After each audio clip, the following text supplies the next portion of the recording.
thèmes que Dieu m'a donnés depuis 2 semaines. Et Dieu, généralement, m'inspire les thèmes selon le besoin de l'Assemblée, selon les besoins de l'Église aussi universelle, selon les besoins des personnes qui suivent cette Assemblée. Le thème que nous allons commencer à aborder aujourd'hui, c'est « Ne quitte pas ton Église, ne quitte pas ton Église ». C'est sûr que quand l'autre, certains l'ont vu, ils se sont dit « Waouh, ça c'est un thème encore pour nous dire « Reste ici, ne pars pas ailleurs ». C'est pas ça mon but. Tout ce que Dieu me donne pour enseigner, c'est votre intérêt. Plutôt d'abord dans l'intérêt de Dieu et bien sûr pour le vôtre. Dieu ne m'amène pas à enseigner pour que vous fassiez plutôt ce que moi je veux, mais que vous soyez comme je désire. Non, c'est pour que vous soyez comme Dieu désire et que vous soyez transformés à son image et selon sa ressemblance. Si tu peux monter légèrement, s'il te plaît. Alléluia. Amen. Alléluia. Alléluia. Gloire à Dieu, c'est bon. Merci Seigneur. Alléluia. Donc c'est le but du Seigneur de donner ce thème. Ne quitte pas ton église. C'est un thème tellement inhabituel. Je suis convaincu que personne n'a jamais vu enseigner sur ce thème parce qu'il est un peu rare. Les gens enseignent beaucoup de choses, des choses très bien. Mais rarement on se retrouve face à ce thème. Nous allons prendre notre passage de base qui va nous permettre de comprendre pourquoi nous abordons ce thème. Le passage de base, c'est Hébreux 10 à partir du verset 22. Hébreux 10 à partir du verset 22. Approchons-nous avec un cœur sincère, dans la plénitude de la foi, le cœur purifié d'une mauvaise conscience et le corps lavé d'une eau pure. Retenons fermement la profession de notre espérance, car celui qui a fait la promesse est fidèle. Veillons les uns sur les autres pour nous exciter à la charité et aux bonnes œuvres. 25. N'abandonnons pas notre assemblée comme c'est la coutume de quelques-uns, mais exhortons-nous réciproquement, et cela d'autant plus que vous voyez s'approcher le jour. Alléluia. Vous savez, pour une raison ou pour une autre, plusieurs chrétiens de nos jours quittent les églises, abandonnent les assemblées. Soit ils restent à la maison, soit ils font d'Internet leur église, soit ils abandonnent la foi, soit ils vont dans une autre assemblée. Et c'est un fléau assez récurrent de nos jours. Les enfants de Dieu, les chrétiens, les croyants de nos jours ne se stabilisent jamais dans une assemblée, ne se stabilisent pratiquement jamais dans une église. La majorité d'eux ont fait beaucoup d'églises. Beaucoup d'églises. Je ne sais pas qu'est-ce qu'ils recherchent, mais ils partent d'église en église pour une raison ou pour une autre. Ils abandonnent les églises, préfèrent rester seuls à la maison, vivre une foi solitaire, ou carrément en abandonnant la foi. Alléluia. Donc ce qu'on va aborder dans ce thème, dans ces 3 jours, c'est de savoir pourquoi les chrétiens quittent les églises. Quelle est l'importance d'une église locale dans la vie ou dans la marche chrétienne d'un croyant? Quelles sont les conséquences et les dangers qu'encourent les chrétiens qui ont l'habitude de quitter l'église en église ou d'abandonner leurs assemblées? Si la parole de Dieu nous en parle, c'est que c'est important pour nous. Alléluia. C'est que c'est quelque chose que nous devons intégrer et que nous devons comprendre les profondeurs. Alléluia. Amen. Donc c'est ces 3 questions que nous allons traiter pendant le jeûne. Alléluia. Pendant ces 3 jours de jeûne. Alléluia.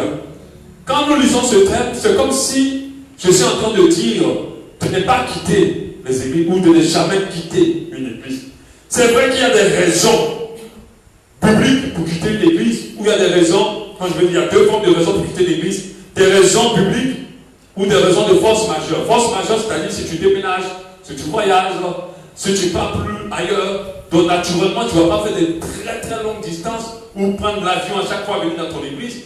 Tu seras obligé de changer d'église. On appelle ça des raisons de force majeure. Ou bien si la distance est très longue pour toi et tu te dis, wow, je ne peux pas aller jusqu'à cette distance. En France, généralement, les gens vont dans les églises à côté d'eux. Alléluia. Mais ce n'est pas une raison de ne pas aller dans une église que tu es impliqué. Il y a les raisons aussi bibliques, comme quand les assemblées sont fausses, quand les assemblées ne sont pas bibliquement assises sur la parole de Dieu, quand il y a des hérésies, quand ils poussent les chrétiens vers la magie, vers la sorcellerie, Dieu peut te dire, quittez du milieu d'eux. Alléluia. Mais je ne vais pas m'attarder dessus.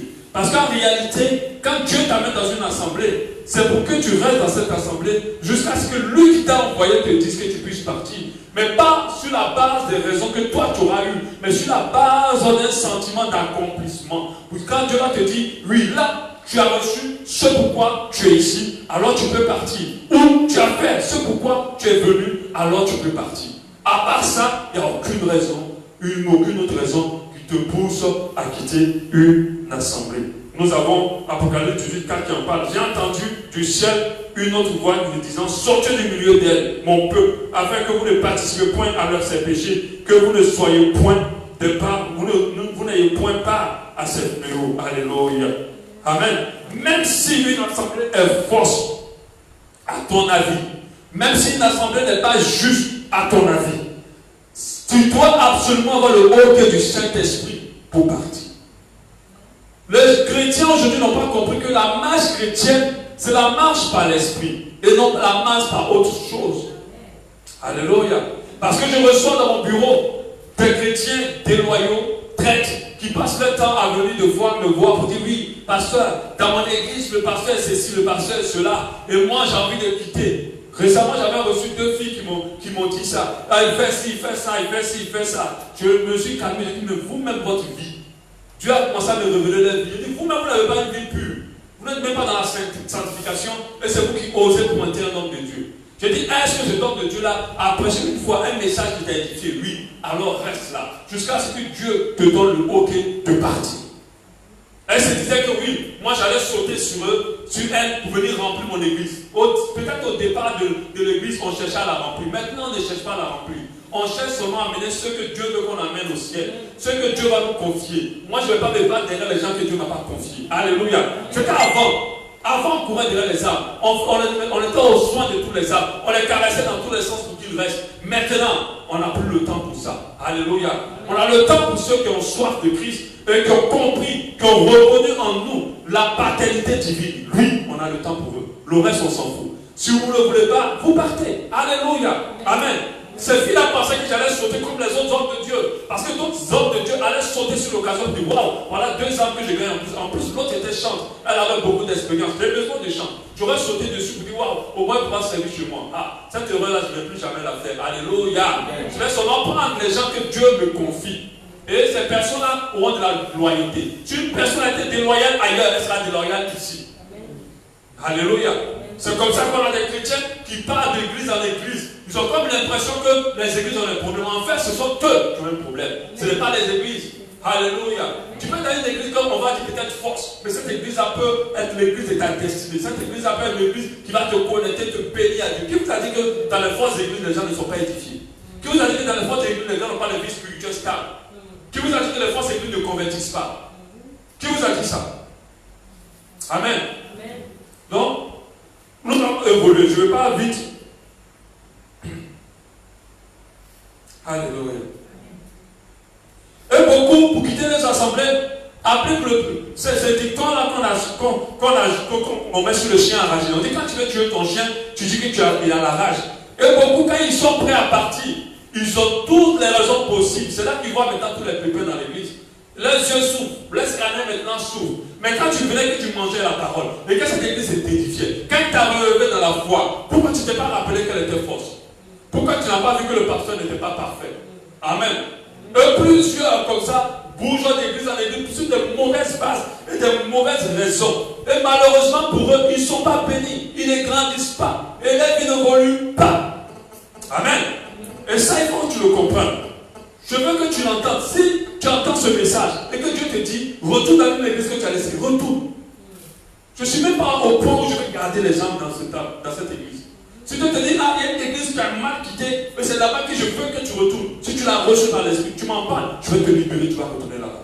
Alléluia. Amen. Parce que c'est un message pour que toi tu comprennes que la maison de Dieu, ce n'est pas une boîte de nuit. Amen. La boîte de nuit, quand tu danses ici, quand tu as déjà vu tous les couloirs de la boîte de nuit, tu peux changer pour dire, je veux maintenant aller dans une autre boîte de nuit. Alléluia. Mais la maison de Dieu, quand Dieu t'amène quelque part, c'est qu'il a réservé quelque chose pour toi. Quand Dieu t'amène quelque part, c'est qu'il attend de toi quelque chose aussi. Et il faut que ces 2 choses soient accomplies avant que tu ne partes. Des fois, il t'amène quelque part à vie, jusqu'à ce que la mort te prenne, ou jusqu'à ce que Jésus revienne. Alléluia. Amen. Et ça, tu dois le savoir. Amen. C'est une grave erreur que beaucoup font de se lever sur des coups de tête, sur des réflexions bidons et d'aller d'église en église, de changer d'église. C'est une grave erreur. Ne quitte pas ton église. Hébreux 10, 25 nous dit, n'abandonne pas notre assemblée comme c'est la coutume de quelques-uns. N'abandonne pas notre assemblée comme nos assemblées, comme c'est la coutume de quelques-uns. C'est la coutume de plusieurs. Ils ne se stabilisent jamais quelque part. Ils sont en train de partir d'assemblée en assemblée. Ils ne restent jamais quelque part. Ils sont en train de passer d'assemblée en assemblée. Aujourd'hui, nous sommes dans un mouvement migratoire des chrétiens dans les églises. Un mouvement de migration, comme des oiseaux qui migrent constamment. Il y a un flux constant. Quand on se retrouve avec les pasteurs, des fois on trouve qu'on a échangé des âmes. Amen.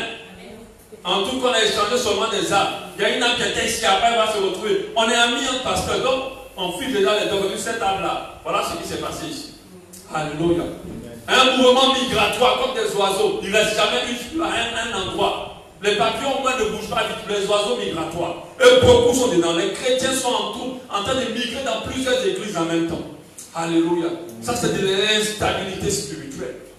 Parce que Dieu ne t'envoie pas pour te faire partie sur un coup de tête. Alléluia. Et l'église, c'est dedans. Du papillonnage. Ils sont instables, les chrétiens. Papillonnants, volage, déloyaux. Ils quittent pour un non ou pour un oui une église sans crainte. Sans crainte. Alléluia. Ils se lèvent, ils partent ailleurs sans avoir peur. Pour un oui ou pour un non. On a peu de chrétiens fidèles à leur assemblée. Fidèles, loyaux envers leurs dirigeants.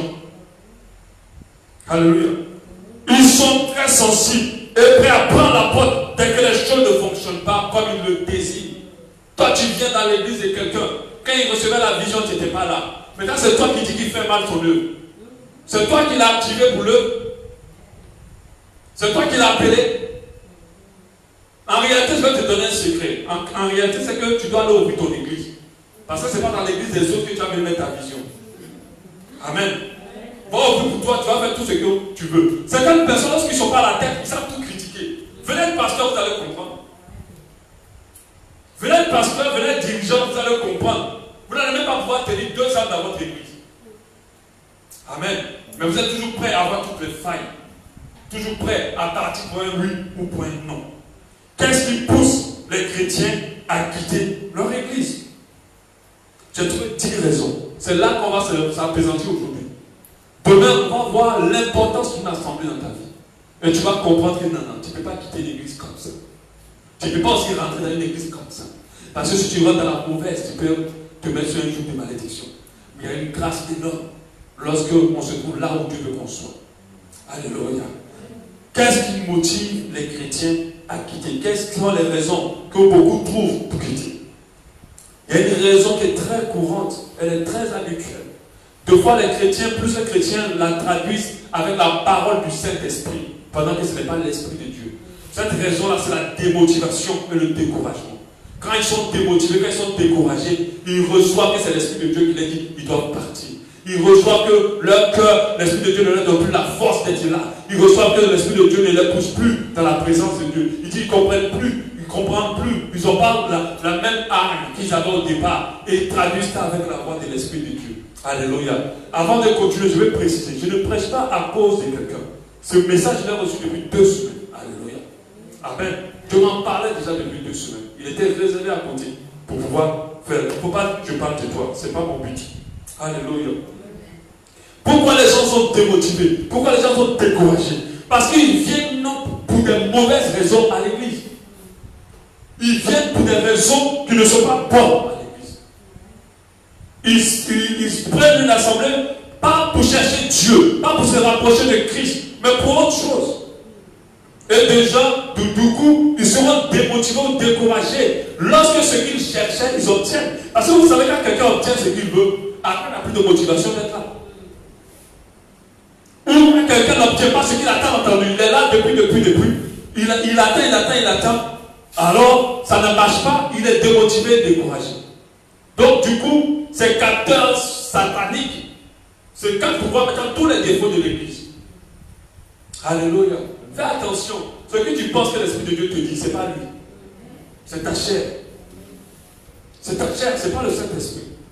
Parce que le Saint-Esprit est une personne qui respecte les procédures, qui respecte les autorités. Jamais ne te fera disparaître du jour au lendemain sans prendre la peine de parler à ton pasteur. Jamais il n'ira t'emmener vers ton pasteur, puis tu vas dire ton pasteur, pas ton pasteur va dire tu restes, et puis tu vas disparaître quand même. Jamais le Saint-Esprit va te faire ça. Jamais. Il va te lever pour critiquer ton pasteur, ou te lever contre lui. Jamais. Il va t'emmener pour critiquer ton église. Jamais. C'est ta chair, ce n'est pas l'Esprit de Dieu. Jamais il te dira ne va plus à cette église, reste à la maison. Non.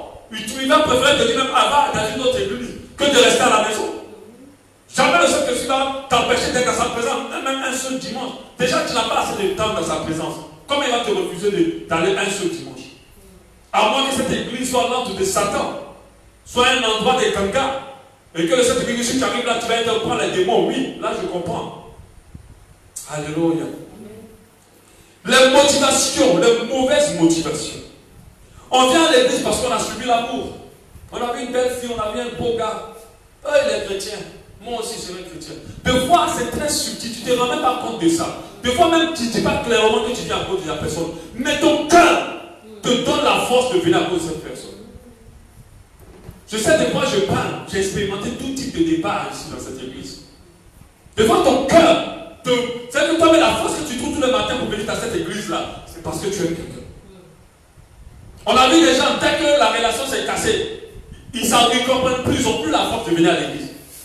Dès que la fille a dit je ne veux plus, c'est fini, on ne comprend pas. La personne n'arrive plus à trouver, il ne trouve plus la force. Tu parles à la personne, il veut, mais il n'a plus la force. Parce que la fille a dit non. Parce que tu es venu dans cette assemblée pour elle. Tu es venu dans cette assemblée pour lui. Et pas pour Dieu. Pas pour chercher Dieu. Il y a un moment, soit cette fille-là va te décourager, ou à un moment, soit tu l'auras. Et puis ta motivation d'être là ne va plus tenir. Et ta nature véritable sortira. Et c'est ça. Moi, j'ai subi tout type. Tout type, surtout ce volet-là. On vient chercher l'amour dans l'église. Soit toi pour résoudre tous ces problèmes. Qui vous a dit à l'église qu'on vient résoudre nos problèmes? À l'église, on vient chercher Dieu. On vient se connecter à sa grâce. On vient se connecter à lui. Résoudre nos problèmes, ça c'est le plus. Ce n'est pas la principale chose qu'on recherche. Mais les gens voient l'église comme un endroit de ganga. Récemment, il y a une fille qui m'a appelé au téléphone, je ne sais même pas qui elle est. Elle a pris le numéro sur le panneau. Elle m'appelle pasteur. Bon, elle savait pas que j'étais le pasteur. Je n'ai pas aussi fait savoir que j'étais le pasteur. Bonjour monsieur, j'aimerais rencontrer le pasteur. Elle dit oui, c'est pourquoi? Oui, j'aimerais le rencontrer pour faire un travail. Elle dit mais quel travail? Tu veux que le pasteur t'entretient pris pour toi? Oui, il entretient pour moi. Et je dis ok, il n'y a pas de problème. Je vais donner votre numéro à quelqu'un qui va vous appeler. Ok, est-ce que je dois venir avec quelque chose? Je dis venez avec quoi? Non, je dis rien. Viens comme tu es. Peut-être que ton problème est lié à ta vie. Donc viens. Et j'étais étonné. Et à plusieurs reprises, je suis face à des personnes qui nous prennent pour des gangas pour résoudre leurs problèmes. Alléluia. Moi, je suis là pour que tu sois sauvé. Je ne suis pas là pour résoudre tes problèmes. Parce que je peux résoudre tes problèmes. Si tu restes ici, là, j'ai échoué. Amen. Si tu restes ici, j'ai échoué. Mon but, c'est que tu sois sauvé. Ce n'est pas pour régler tes problèmes. Alléluia. Ce n'est pas pour que tu te maries. Comme un pasteur à chocolat, il y a des gens qui ne vont pas se marier. Amen. Ça fait mal, non, mais c'est vrai. Jusqu'à la fin, il ne aura pas sur ton dos. Il faut dire que ce n'est pas moi. Alléluia. Amen. Amen. Mais les chrétiens n'en parlent tant de temps. Or, c'est la vérité. C'est la vérité. Si on calcule le pourcentage de personnes qui se marient par rapport au pourcentage de personnes qui existent, c'est trop loin. Peut-être on va parler de 20, 15, 10%. C'est pas beaucoup le nombre de personnes qui se marient avant de mourir. Peut-être 10%. C'est pas tout le monde qui se marie. Donc toi, tu vois l'église comme un endroit pour résoudre tous tes problèmes. Et donc quand tu viens, tes problèmes, si c'est la maladie, tu es guéri à l'église, c'est fini. Tu n'as plus de force. C'est là, oh, l'église, il n'y a pas d'amour ici. Le pasteur, elle est trop bizarre. Mais ton problème a été réglé. C'est maintenant que tu sais qu'il n'y a pas d'amour. Amen. Parce qu'il est venu pour régler ses problèmes. La personne n'est pas là pour chercher Jésus, être sauvé. Donc du coup, quand ton problème sera résolu, tu n'auras plus de force. C'est-à-dire que tu voudras continuer, mais tu n'auras plus de force. Et c'est comme ça que d'autres sont découragés et démotivés. Soit tu viens pour se marier, soit tu viens pour être guéri. Pire encore, soit tu viens pour la richesse, pour le travail. Si je viens à l'église, je vais être riche, je vais me rendre riche, je vais avoir un travail. Et quand Dieu leur donne un peu de travail, oh pasteur, mon patron veut que je travaille le week-end. Pasteur, on a un truc à terminer. Pasteur, je dois voyager. Quand ça commence, moi je comprends déjà. Je comprends que tu as eu ce que tu voulais. Amen. Parce que je vous assure, cette assemblée, la grâce de Dieu se manifeste ici. Amen. Si tu viens avec ta situation, elle va être résolue. Mais le problème, est-ce que ton cœur sera remis à Christ? C'est ça le problème. La grâce de Dieu ici, tu ne peux même pas jouer avec ça. J'ai vu toutes les vies qui sont restées dans cette assemblée se transformer à vue d'œil. Dieu surprend des gens. Il faut juste passer. Mais à quoi ton cœur est attaché? Alléluia. Ma mission, ce n'est pas que tu sois riche et milliardaire. Ma mission, c'est que tu sois sauvé. Et que je sois sauvé aussi avec toi. C'est ça ma mission.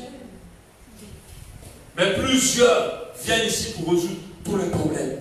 Le travail, pasteur, je dois travailler samedi. Pasteur, je dois terminer un emploi. Pasteur, mon mari, je devais cuisiner pour lui. On n'a pas dormi la nuit. On n'a pas ceci, cela. Et ça raconte plein de choses. Tu penses que si tu n'avais pas de mari, tu allais pouvoir parler comme ça? C'est parce que Dieu t'a donné un mari qu'aujourd'hui c'est pas toi. C'est pas Dieu, c'est toi.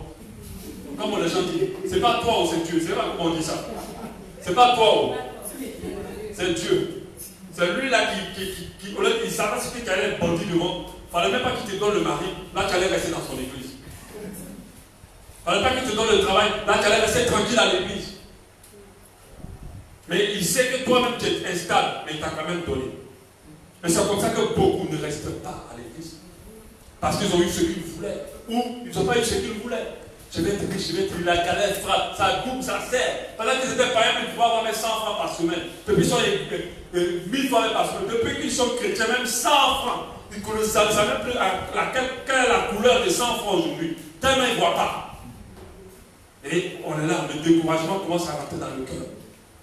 Je suis là, mais pourquoi? Depuis Dieu l'a dit avec toi. Ah non, tu dois être à un niveau, même si Dieu ne fait rien. Cela attachera à lui. Parce que le salut est plus important que tout ce que tu peux obtenir dans ce monde.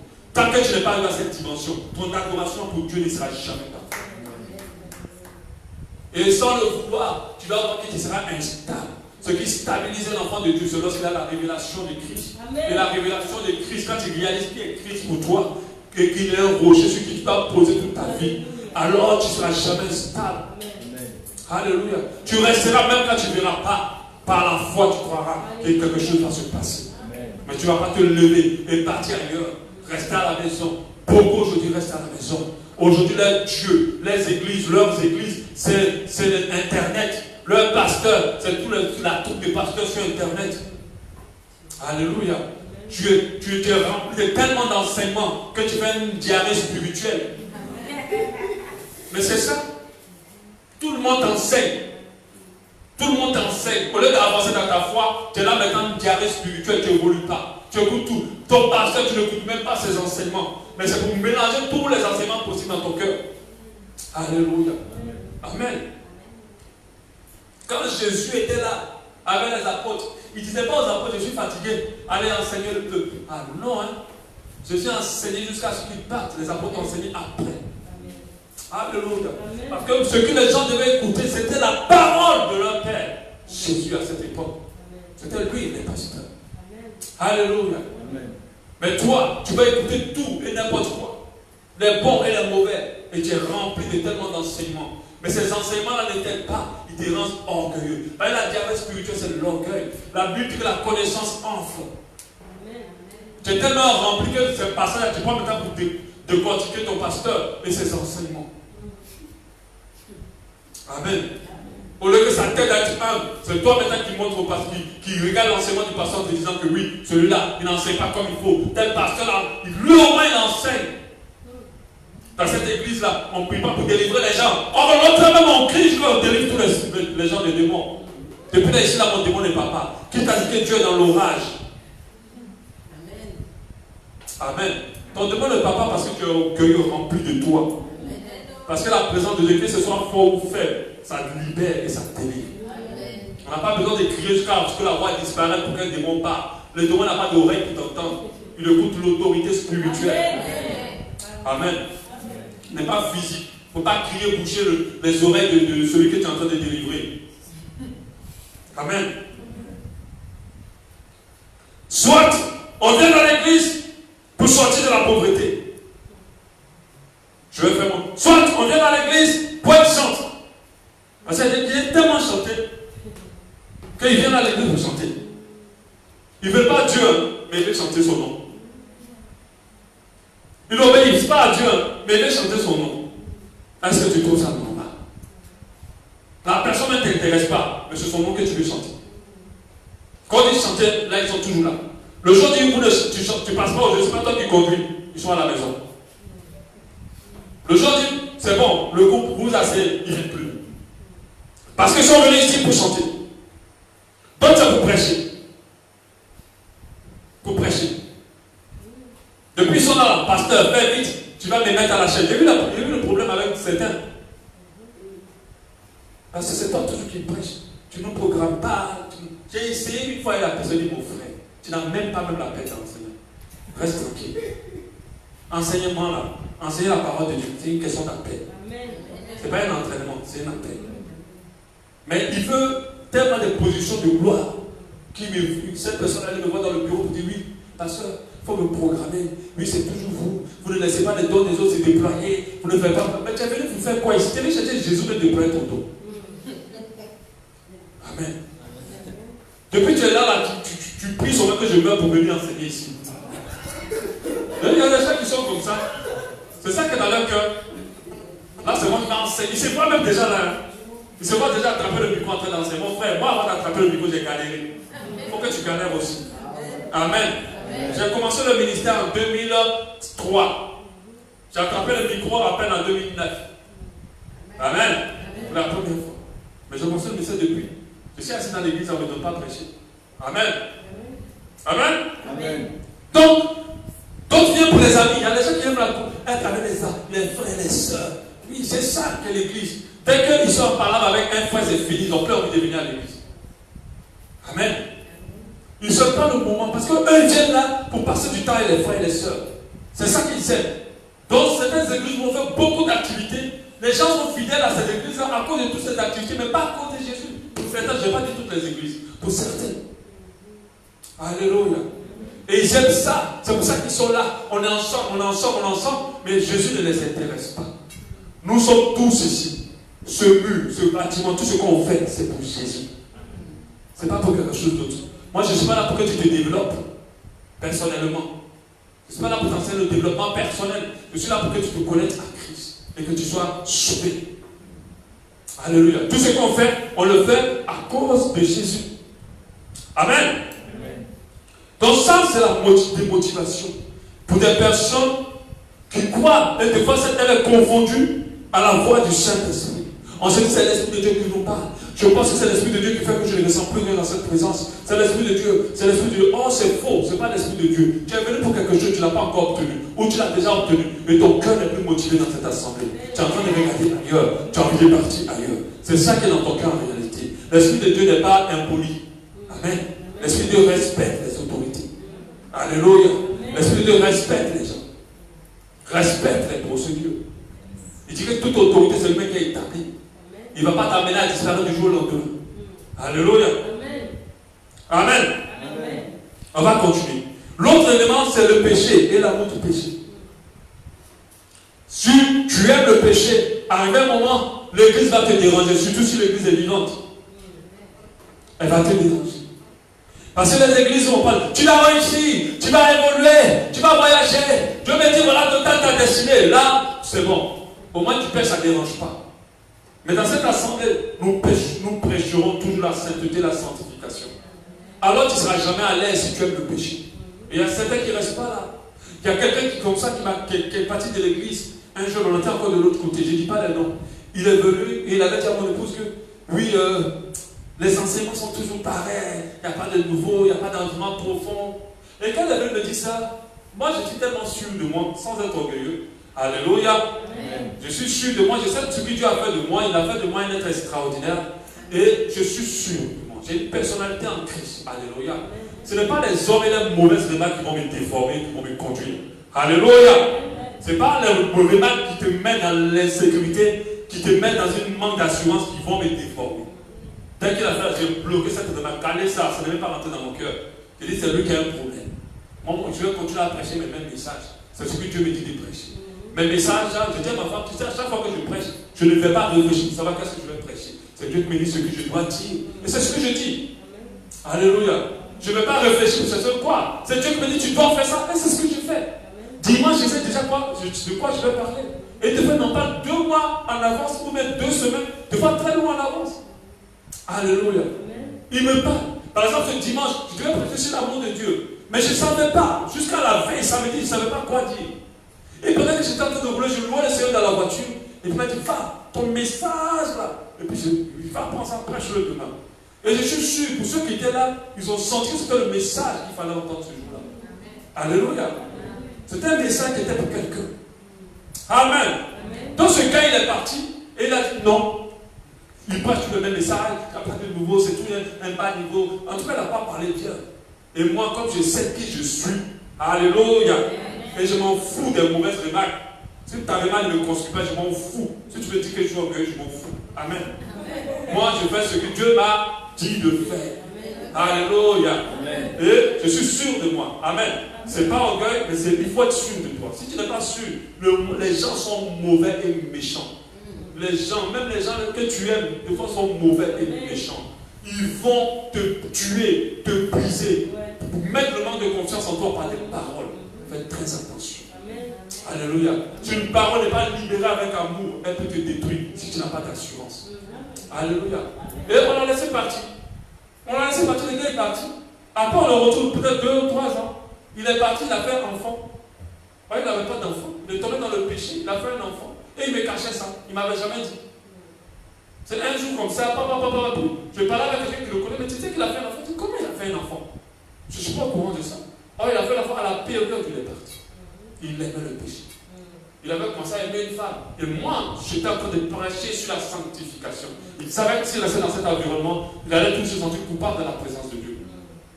Alors, il a trouvé le prétexte de dire, les messages sont toujours monotones, il n'y a rien de nouveau dans cette assemblée. Et il est parti.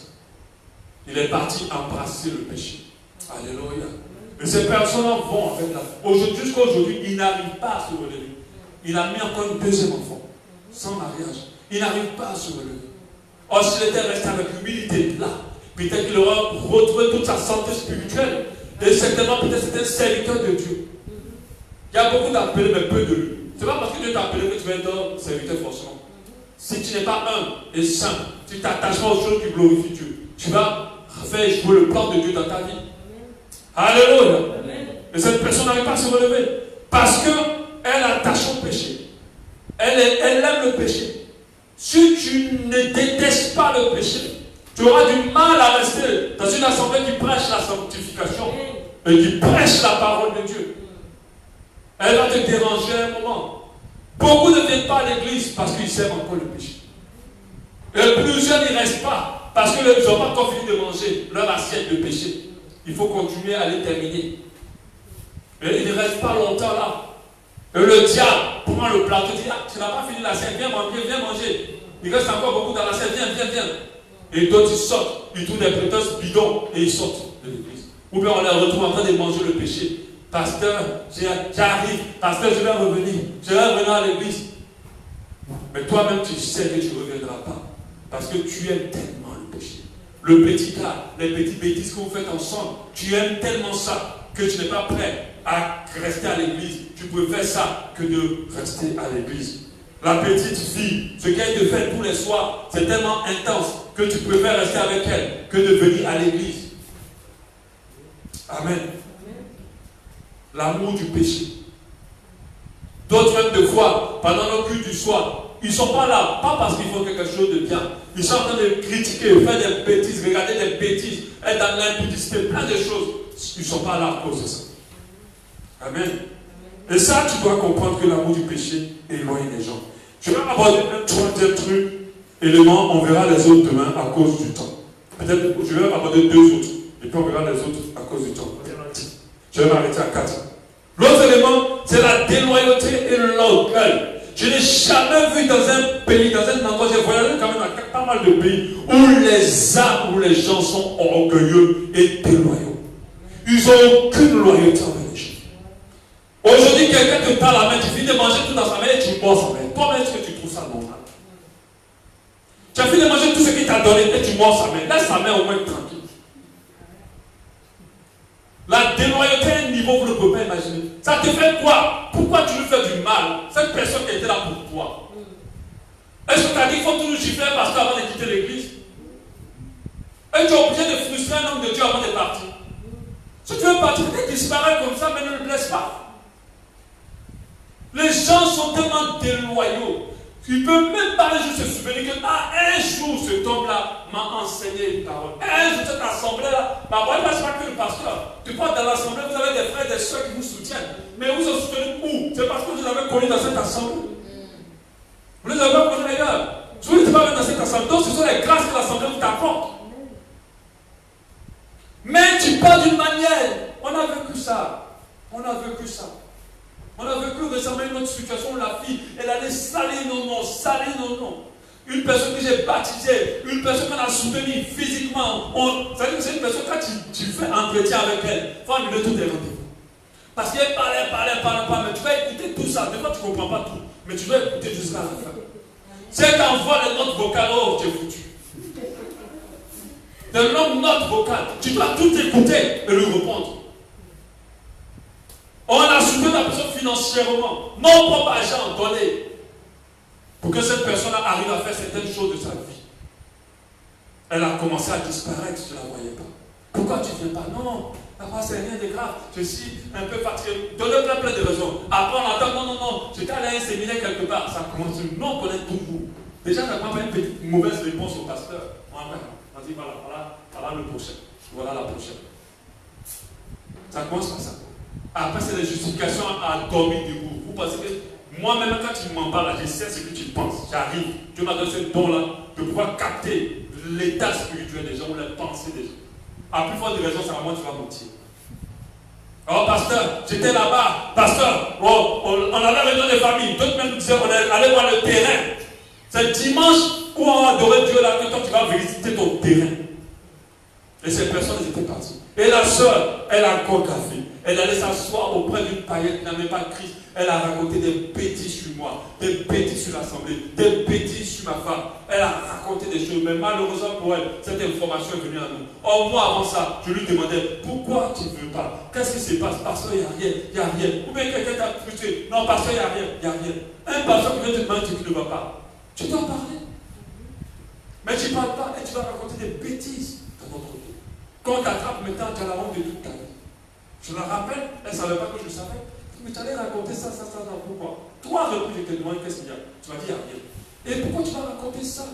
Déloyauté. Est-ce que tu es obligé de faire mal à la personne qui t'a aidé? Si tu veux partir, disparais peut-être comme ça, et puis laisse la personne. Si t'appelles, tu dis, il n'y a rien, mais ferme ta bouche. Est-ce que tu es obligé d'aller salir le nom de cette église? Tu salis le nom du pasteur pour sortir de là. Les gens sont si déloyaux dans l'église. Ils ne se souviennent jamais des bienfaits qu'on leur fait. Ils ne se souviennent jamais des bienfaits. On a reçu ce message-là sur les petits chiens. Ça nous a sauvés, ma femme et moi, depuis que j'ai enseigné ce message dans cette assemblée. On a compris qu'il faut plus investir dans la vie. Aujourd'hui, là, on ne perd pas longtemps. Si quand on sent un peu de déloyauté, on te laisse. Embrouille-toi seul. Mais fais très attention. C'est-à-dire, de fois, vous voyez les gens, ils sont simples, hein, mais vous ne savez pas l'onction qui est sur leur vie. C'est ce que vous ne comprenez pas. On a vu des gens, moi-même particulièrement, je n'ai pas des choses spéciales, non. J'aime tellement les gens, et j'écoute beaucoup pour les gens. Et que je pense que si quelqu'un en retour me réagit négativement envers moi, il pense à malédiction. Je ne maudirai pas et je ne souhaite pas que les gens se soient maudits. Et c'est comme ça que beaucoup se sont mariés. J'ai vu un couple ou deux. Je crois que c'est deux couples. Deux couples qui m'ont fait ce coup-là. Je m'étais placé dans le mariage, j'ai vraiment assisté à tout. Je ne vais pas donner trop de précision pour qu'ils sachent. Parce qu'aujourd'hui, tout s'est réparé par la grâce de Dieu. Et je suis parti et ils m'ont traité mal dans ce mariage. Ils m'ont traité vraiment comme un malpropre en fait. J'avais donné de l'argent d'abord pour ce mariage. Je n'avais pas d'argent. J'avais donné de l'argent pour ce mariage. Et j'étais parti en témoin, j'ai payé mon billet d'avion, moi-même, tout. Et ce couple-là m'avait traité, ils étaient même allés me loger dans un boxon. Et j'étais là, c'est Dieu qui m'a envoyé ici. Et on est quitté dans le mariage, on a béni, on a parlé tranquillement, on n'a pas créé de problème.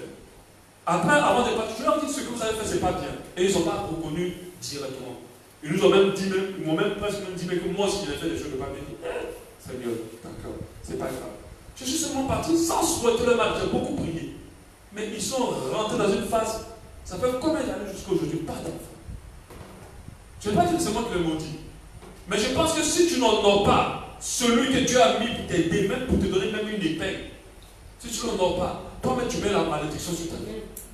Un autre couple aussi a fait la même chose. Quand j'ai fini de le marier, le lendemain, ils ont commencé à disparaître, je ne le voyais pas. Et je les ai appelés, j'ai appelé le mari. Ah, mais je ne vous vois pas. Il m'a dit non, on est mariés, je n'ai plus besoin de toi. Il m'a dit ça direct comme ça. Ah, les enfants sont cruels, hein. Vous ne savez pas ce que nous on subit dans le bureau là. Il faut être beaucoup sûr de toi pour être un homme de Dieu. Si tu es susceptible là, c'est fini. Tu vas faire des bêtises sérieux. Alléluia. Il faut avoir beaucoup de stabilité. Il faut savoir qui tu es. Sinon les gens vont tellement te briser que tu as un méchant. Parce que le but du diable c'est de rendre méchant. Alléluia. Mais je ne cesserai d'ouvrir mon cœur. Alléluia. Si vous êtes blessé, Jésus restaure. Vous blessez, Jésus restaure. Alléluia. La personne m'a dit clairement au téléphone, je n'ai plus besoin de toi, on s'est marié. Je dis, c'est ce que tu dis. Oui, c'est ce que je dis. Donc, tu m'as utilisé pour te marier. Et j'étais témoin. J'ai aussi payé billet d'avion avec mon propre argent pour partir faire mariage. Cette personne aussi pareil. Pas d'enfants pendant des années. Aujourd'hui, ils sont séparés. La vie était leur couple. Dès le premier mois ou le premier mois, j'aurais un décès dans la maison. Ils hébergeaient quelqu'un qui est décédé. Et les choses se sont tellement compliquées pour eux. Je dis, il ne faut pas être déloyal envers les gens qui ont fait quelque chose pour toi. Tu veux quitter l'église, fais attention. La déloyauté commence déjà par remarquer, par être frustré par l'état du pasteur, par le comportement du pasteur. Quand tu commences à être frustré par le comportement de ton pasteur, tu es déjà déloyal. Tu es déloyal. Parce que peu importe ce qu'il va faire, tu dois préserver ton cœur. Aujourd'hui, ma pensée d'aujourd'hui, c'est une pensée que j'avais reçue depuis. Et Dieu voulait que je la pense aujourd'hui quand même. Parce que je mets mes pensées en brouillon. Et puis, quand Dieu me dit, je les sors. Dieu m'a dit, un père n'a pas besoin d'être parfait. Un père n'a pas besoin d'être parfait. Et il n'a pas besoin d'être parfait pour que tu l'honores. S'il est ton père, peu importe si tu sois parfait ou pas, tu dois l'honorer. Qui t'a dit je suis parfait? Je ne suis pas parfait. Dans mon attitude, je peux faire quelque chose qui ne passe pas. Mais ce n'est pas pour autant que je ne suis pas ton père et ta couverture spirituelle. Alléluia. Donc faites très très très attention. L'orgueil et la déloyauté. Dès que la personne, on lui dit ne fais pas ou fais ceci, fais cela. Oh, le pasteur m'a trop mal parlé. Je m'arrête. Et il se permet de dire les 4 vérités au pasteur avant de partir. Mais cette personne-là, si tu es rempli de toi, aucune église ne peut t'abriter. Parce que toutes les églises du Irak, Dieu va utiliser le serviteur de Dieu pour chercher à t'humilier. Tu rentres pas et tu ne vas pas supporter. Généralement, les gens qui vont d'église en église, c'est des personnes remplies d'elles-mêmes et elles ne restent nulle part. Parce qu'elles sont remplies de loyauté. Alléluia. Tu dois comprendre, peu importe ce que tu as contre le serviteur de Dieu, tant que le Saint-Esprit t'a dit, ok, tu peux pas. Tu restes là. Tu restes là. Alléluia. Et tu t'humilies. Amen. Amen. On va s'arrêter là. On verra les autres demain. Amen. Et là, ce sont les raisons pour lesquelles beaucoup quittent l'église. Et les mauvaises raisons qui les introduisent dans la malédiction. Qui font que Dieu ne les bénit pas. Qui font que ce qu'ils recherchent ne retrouvent jamais. Qui font que ce qu'ils ont gagné se gaspillent. Parce que fais attention. Si tu es venu à l'église pour te marier, puis après le mariage, tu vas mépriser l'église. Ça, c'est ton mariage qui n'ira nulle part. Il va cracher. Il aura beaucoup de difficultés. Si c'était à cause du travail que tu venais à l'église et que tu l'as vu, l'église ne t'intéresse pas, ça c'est ton travail va te bousiller, va se détruire. Et tu vas revenir à un état de misérable plus grave qu'avant. Alléluia. Alors tu dois rester fidèle à ton assemblée et ne pas l'abandonner. Alléluia. Nous allons reprendre ce chemin-là. Je m'attends à toi.